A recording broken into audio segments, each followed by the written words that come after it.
Hey guys, welcome back to my channel. Okay, today I'm going to be teaching you guys how to color some hair using two different balayage techniques. I'm going to be starting off with a gold well, I think it's 10p, and I got that from Sally's Beauty Supply. I actually got it from their clearance stores that sells both overstocked Sally's supplies and Cosmo Pro supplies. Okay, so here I'm just sectioning off the hair and I'm putting some foil underneath the section I'm going to be working with.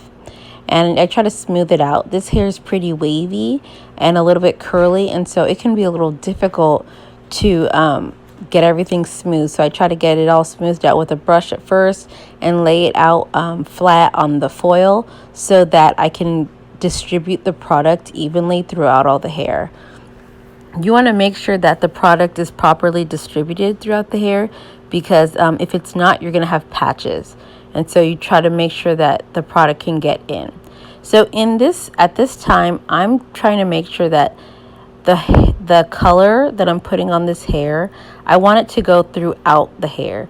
I'm going to be doing a 3-step process on this wig. And so the first process is lifting the color, the base color, from this very dark black brown to like balayaged like lighter browns, like honey color. And so, but I want it to be distributed throughout, because at the end I'm going to wash out this color, let it air dry, and then I'm going to bleach it, giving it some highlights. So right now I'm just using the balayage technique where I'm painting this Goldwell 10p color onto the hair.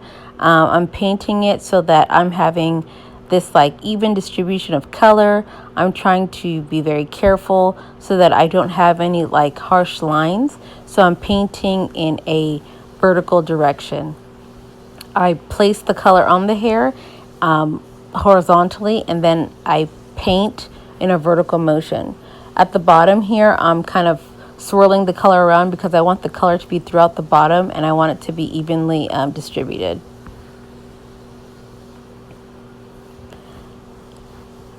As I go up on the hair, I am a lot more gentle and careful because this is the transition point, and I'm just gently painting on the color from the natural base color to this like honey color that's going to be lifted.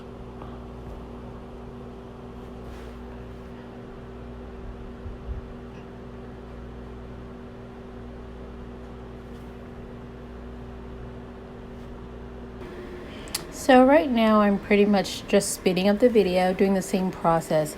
I'm trying to make sure that I paint the color onto the hair in a way where you can still see the black coming through, but you kind of have like this depth of color when it lifts all the way. You're going to see the black, you're going to see the honey blonde, you're going to see little lighter shades of blonde at the bottom of the hair as I've really deposited a lot of the color there, and I will also lift that with some bleach.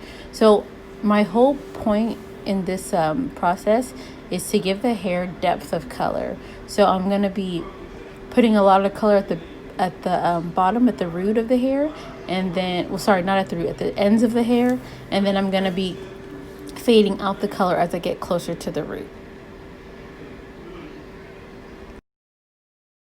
So guys, what are some of the issues that you have come across when it comes to like lifting or coloring hair?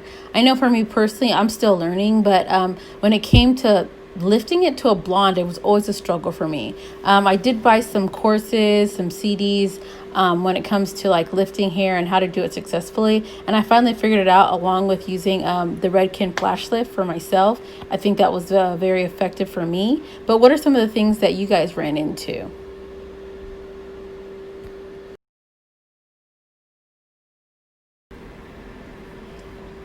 At this point, I'm going to be using a new technique when it comes to depositing the color on the hair. I was doing like a hair painting technique in the initial part of the video, but as I got closer towards the top, I started to switch it up. So when you use the back combing method or technique, it can be easier at first because you don't have to be so delicate and intricate when it comes to the color placement. For me, I feel like you can be a little more rough and wild and quicker. You still have to do a smooth transition when you get closer towards the top. You do have to fade it out and fade into that backcombed area, but it's just a quicker process. You could just deposit the color really fast and then focus on the top where you're getting closer to the root, and then like fade that out, as opposed to when you're doing the hair paint, you're going to be really taking your time to deposit the color in the proper space every single time. And the difference in the two techniques is that the hard work is done on the hair painting, which was the first technique. The hard work is done in the beginning. So you have to take your time and deposit the color properly and make sure that the design that you're creating in the hair makes sense. And it's going to be pretty, because that's exactly what it's going to look like when you wash it out. But when it comes to this backcombing technique, so you're backcombing all the dark hair up. Not all, sorry, you're combing a portion of the dark hair up into the root. Now you can kind of deposit the color, as you know, really quickly and simply with the hair that's left over from the back comb. And so when you do that, you're doing all your work at the end, because it takes a lot of work and time to undo that back comb, especially with the color being on the hair. These wigs I make are very thick, so it takes me hours to undo everything and wash and condition and get the hair back to being soft, silky, and smooth without any static as well. And so you just kind of decide where you want the work to be. I kind of, when I got towards the top, I figured it would just be quicker to do the back combing method as opposed to the bottom, because maybe the top had shorter hair and it might have just been easier for me. I'm not really sure exactly what I was thinking at the time, but I do know that I just kind of switched over because I probably wanted to just go a little quicker. What's nice about the back combing method is that once you've brushed all the hair down, you've washed out your color and brushed all the hair down, the color is so seamless. You have this beautiful like depth of color. You have black, blonde, honey blonde, black. You have all these undulating colors, and it really gives the color depth a beautiful look. Okay, so I let the hair sit for probably about an hour and a half, and I washed out all the that Goldwell color and 10p. And then this is the color I got. I was really happy with it because this client really wanted a honey blonde. In the video, it's kind of picking up a little more brassy than it actually was. It was actually pretty it actually had a very nice tone, and it wasn't so brassy as it looks here. It was actually pretty ashy. So I ended up, after this, going back in and doing the whole process over again, but now with bleach to give the hair a little more highlights. And so but I was really happy with this lift. The hair was super the hair color was very pretty. It had colors all over the place. I had so many different shades, and I just thought it was a really pretty mix of colors. And you can see here, as I'm like pulling up the tracks, you can see how the color is deposited throughout all the hair, and it looks really nice. Let me not say haste, but you have to move efficiently.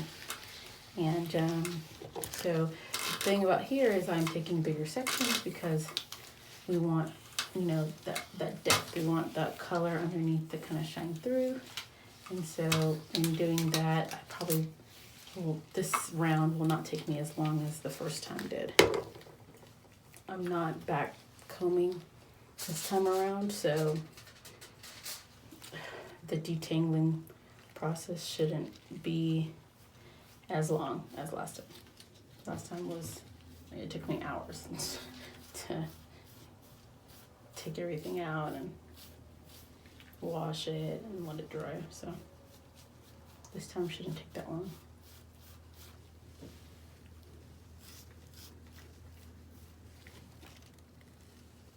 So just to clarify, the first treatment I did on this hair was I lifted it with a color. I think it was a color by Goldwell.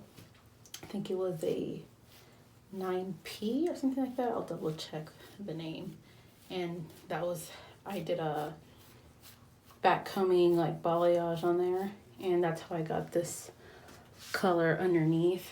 It's picking up very orange in the camera, but it's not as orange. It's more golden in person, but I will be toning everything at the end, just so I can get at that ashy color that I'm looking for. I use different types of toners. I've worked both in Los Angeles area or California and in Cincinnati, so a lot of my other colors are in LA. So right now I just had to quickly go and get some Wella T18 to try to tone it. I also have the Wella, like the additive, the 050, and so hopefully that will help take out any of the orange or redness from this color. This color was really dark. It was like a level maybe 4 or 5, and so I'm bringing it all the way up, and so there are definitely some yellows, oranges, and reds in here, so I'm gonna have to tone all that out later. As you guys can see here, I have chosen to hair paint. I could not back comb again. The work was just way too much. I just wanted to be done. And I knew if I had to back comb again, it was just going to be another hot mess. So I'm choosing to do the hair painting this time around when it comes to depositing the bleach on the hair. I'm using a 40 volume developer with Redken's Flash Lift, and really you can use any type of bleach. That's the one that I like. I'm going through and kind of painting where I want the pops of blonde to be. So I'm really going to allow the hair to sit and really lift, because I really want to see like the blonde, this honey brown, the lighter brown, and the black. I really want all that depth of color in here. So that's all I'm doing here. Just hand painting the bleach mixture onto the hair, and then I'm going to wash it out. And the final step really just involves me toning it. And like I said in the video, I mixed the Wella T18 and the 050 additive with it. And so I just put like a couple of, like a capful of the 050 because it is an additive. And if you put too much, the hair will turn like gray, like really, really gray. So you have to be careful with it. So on this piece, I'm really trying to make it really pop with color. I really want to have like a lot of blonde pieces. That's why I'm putting quite a bit of bleach all over it. Underneath, this hair is going to be underneath. So I do want that those blonde pops to really come through at every level of the hair. Which is why I'm putting quite a bit. And so the next image is going to be of the finished wig and me curling it. And then at the end, I have a picture of me wearing it to show you guys what it looks like. Slowly, twice.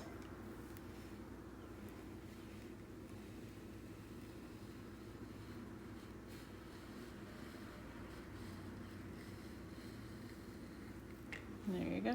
And shape it. So I finished up curling all the hair, put some serum on it, and then there you go. Thank you guys for watching. Don't forget to like, comment, and subscribe.